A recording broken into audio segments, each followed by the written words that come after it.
Hi, I'm Sue Borison from Your Teen Media, and today I am with Wendy Mogel, the famous Wendy Mogel.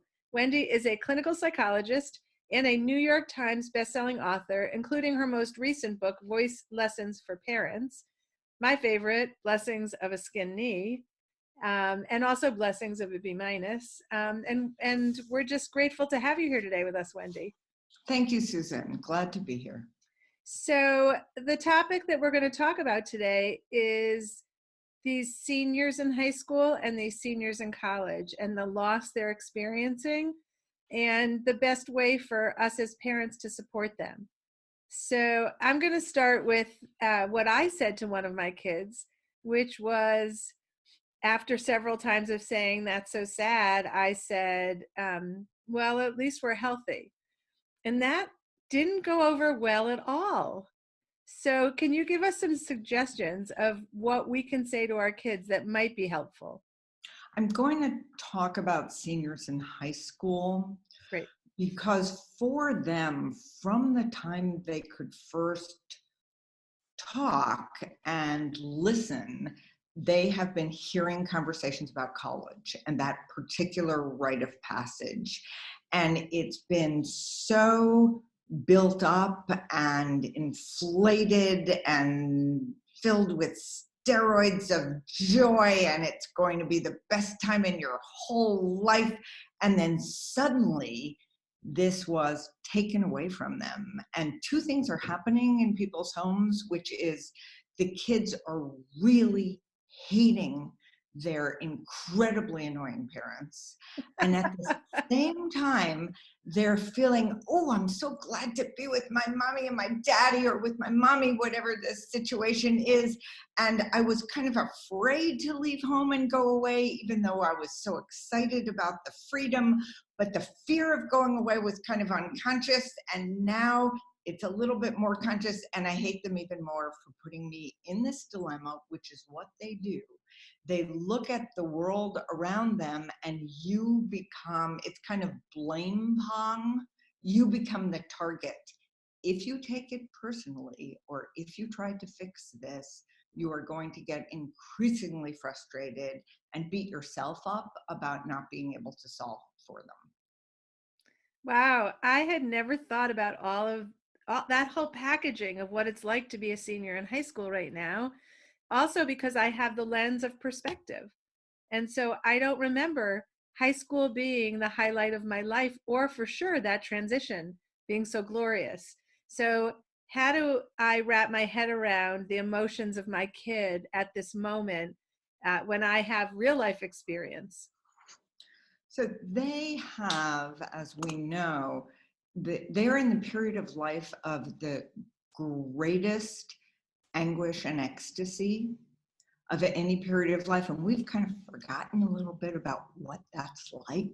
So high school is kind of hell these days, and college is sold as pure joy and freedom, and you can kiss anybody you want. Nobody's going to know about it. I was talking to my adult daughter about this interview last night, and she said what they imagine is the world will be my oyster, and now I'm in a cloister. That they feel raring to go, and at the same time frustrated about not being able to launch. Okay, so you mentioned college kids. And let's go back to that same story. How are they feeling differently than the high school kids? The high school kids, I think you captured it beautifully. I feel like I would be more compassionate after hearing how you said that, but I would still struggle with trying to give them a solution. So I'm gonna put that out there that we all have to try and do that. But if we move to college kids, they're in a whole different space. So they're missing out on, if they have built a life in another place, they were going to have an ending to that life as they knew it right now, and that got taken from them abruptly. And similar to the high school kids, they were also filled with ambivalence, with both nostalgia and trepidation, because they're leaving their college buddies and they're moving out into an unfamiliar world that is much less predictable than it was for any of us, even the youngest parents of college students. So again, filled with happy anticipation and plenty of anxiety, and then that gets taken away as well. And they get sent back to the penitentiary that also has in it all their old stuffed animals that their parents never threw away. So again, it's that very ambivalent feeling. And what parents so often, with the best of intentions, try to do is sort that out for them and point out just to hand them a longer view, but they don't have the capacity for a longer view yet because they haven't lived very long yet. Wow. Okay, so they come into our house. Mhm. They haven't been living at home. It's not expected. It's not like a summer break. Um, I want to hear that they're happy to be here and that as while they would rather be somewhere else, we're so lucky to be together at this moment. That's not happening. No, it isn't. So happy to be here with you, you psychotic bitch, and that other person who's in the house with us, who's sort of tuned out and weird himself. And it isn't about you. It's about, so the people that they love and trust the most, adolescents and young adults treat the worst, and that's their parents. It still doesn't hurt to offer the kind of guidance that you're offering. For example, at least we're all healthy, or at least we're here together and we have a house to live in and we have food and no one is ill. They have to pretend they don't hear that, but they do. The last thing that we can expect from them is for them to say, "Oh, mother, thank you so much for your sage wisdom. This is a whole new way to frame this problem, and I hadn't considered it. And if I didn't have the privilege of a person like you offering me guidance, I don't know what I would do." They don't say that. No, they But will how about, never say that. but even like an abbreviated version, like, we come into this with our own egos and our own goals, where our lives are disrupted immensely. So it's hard to stay focused on the prize, which is what we're telling our kids, health and wellness, and we believe that, but also a peaceful house, when all these other competing emotions are happening in the house. So yes, on a perfect day, I might be able to take a kid yelling at me when I didn't do anything wrong, but sometimes I'm super stressed. Mostly you're super stressed. This is really, really hard, and it's completely unfamiliar territory. And this is also a rite of passage into a completely different style of living than any of us have ever experienced.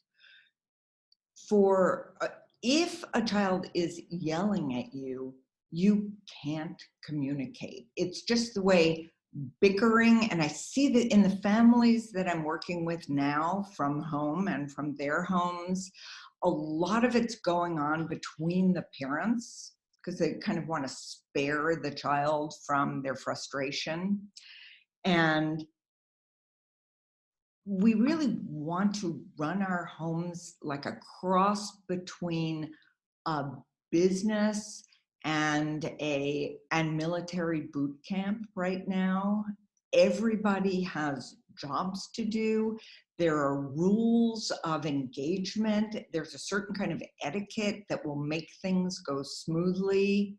And they had the wonderful skill that adolescents and young adults have is they know how to gather a posse around them through all of their, like, the whole web is their world right now, much more so than we know how to do, although we're figuring it out, how to have a Zoom happy hour, or an extended family Zoom Shabbat candle lighting last Friday night with the young people and the older people, and it was lovely, but half of us didn't know what we were doing technically.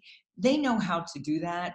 You don't have to be the source of comfort, perspective, and even soothing, because the more you wish to do that, the more you're setting yourself up for battles that range from bickering to really loud shouting. And I hear parents talking about that. They're surprising themselves with how angry they're getting because their nerves are frayed. We're all jittery. So are you saying like just anticipate that we're going to have some of those moments, or are there, like, I think the military system you describe is the way to survive right now. Like everyone has jobs, everyone participates in a way that I was never able to do when my kids were younger. Are you saying that that's helpful for us, or we have to allow for the fact that this is just going to be a tense time? So directly from voice lessons for parents, what happened to your voice just now, and you haven't done it the entire time we're talking. What you said is everyone has jobs, everyone's going to participate, and your voice went up a whole register and your power went down. Wait, so now I'm in therapy with you. Sorry, it's a reflex. But to have that voice in your head and realize that your tone and how reactive you are, the reason your voice went up right then is that it was a kind of pleading and a wish that, okay, honey, sweetie, I don't know whether it's your son or daughter or sons and daughters. I know you have 5 kids. Could everybody please have a job? And could everybody please speak civilly to each other? No. However, you are not going to respond to a person who's yelling at you because it's not a way to communicate that's effective. So you can say to them, we will have this conversation in a bit, and everybody can take some deep breaths or take a break. This is the tricky chemistry of this time. We really want to be in the moment of each day because it's springtime and there are tulips, and in Southern California, we don't have tulips, but the roses just came out in my garden. And I'm really trying to appreciate those roses. At the same time, there was a wonderful Roz Chast cartoon in the New Yorker last week, and it just was terror, terror, terror. And the last one was just shuddering terror. So we have both of those things going on, and our children do as well. So I'm going to take it back. Well, first of all, I'm going to take it away from me being in therapy, but I'm also going to take it back to the high school kids. So some of the events like prom fall into that category of being built up so big, but yet when you ask most people, it was not the night of their life. So is there anything helpful about trying to reframe it for kids and say, I know you've been looking forward to this, but ask a bunch of people who went last year how fun it was? It really is. That's kind of a cross between a publicist and a CIA agent. So you're trying to sell the idea that prom's not so happy, so they shouldn't be so disappointed.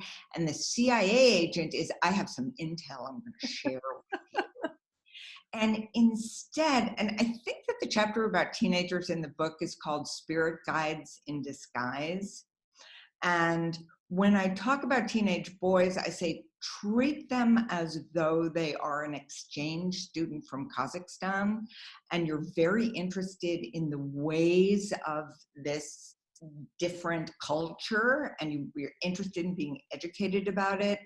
And for the girls, it's your visiting niece from a distant state. So you don't really, she's the daughter of your least favorite sister. You don't care about her that much. And all of this is to insert some distance from your role as having to save them from their deep emotions, or again, as I said before, their anguish. And what we want to learn from them is or this is the spirit guides part, what are you and your friends thinking about for Zoom prom? Or they have far better platforms than we even know about. And you're captivated, you're enchanted, you're curious, and you're naive. And that's your approach towards their wonderful creativity and ballast for keeping this ship from sinking. And you're an observer, an appreciative observer, rather than a problem solver. It's extremely important to take care of ourselves right now. And everyone is saying this, and it's just become a kind of shallow platitude, but it's vital. And that means getting away from these people you're locked up with. And it may mean even saying, I need to take, somebody wants to go on a walk with you, and you need to go on that walk by yourself. Or you need some time to watch something that is your low-level pleasure on TV without the group. And we need to figure out how to make space within the cloister, and also at the same time to be deeply grateful for the shelter that we have. Do you think that our kids are navigating these losses better than we are as parents? Because ours is double layered. Like, we were so looking forward to these moments. They're big moments for us also. And so we have a loss, and we see it through the eyes of our kids who are feeling a loss. Are they dealing with it better than we are? It's brilliant, Susan. I entirely agree with you. They deal with most things better than we do, although we are so tuned in to their missteps. And one of your other guests on this series said it so beautifully. She said, they are not what they are going to turn out to be, but what we do is we mistake a snapshot for the epic movie of their lives. So we look at every moment and say, oh, this is the character of my child, or this is the kind of person I raised, and we judge ourselves and we judge them. They're not quite as busy doing that, and they're very inventive, they're very spontaneous, and we see the loss. I talk to parents a lot about their own separation anxiety when their children go off to college, and it's often unconscious because parents feel, finally, it happened.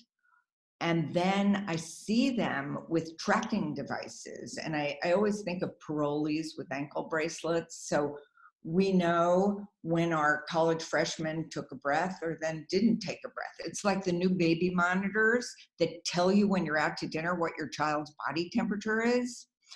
And so this letting go was going to be marked by a glorious ceremony or party, which is one of the beautiful things that we have in our culture. We have traditions, and parents are grieving that this tradition what is going to be taken away from them. And the kids, in the meantime, are figuring out some very inventive way to create a substitute that you will be able to either look at in a video or even participate in. Oh, Wendy Mogel. I don't know how we got so lucky to meet you years ago, but it's a friendship that we treasure. And your words today are going to really help parents who are dealing with seniors in high school and college. I can't thank you enough. Thank you, Susan, and for the work you do. And I always have 5 copies of your teen in my office for every parent who comes into the office to take, because I trust everything that's inside, and I am a really picky person. Oh, So thank you. Thank you.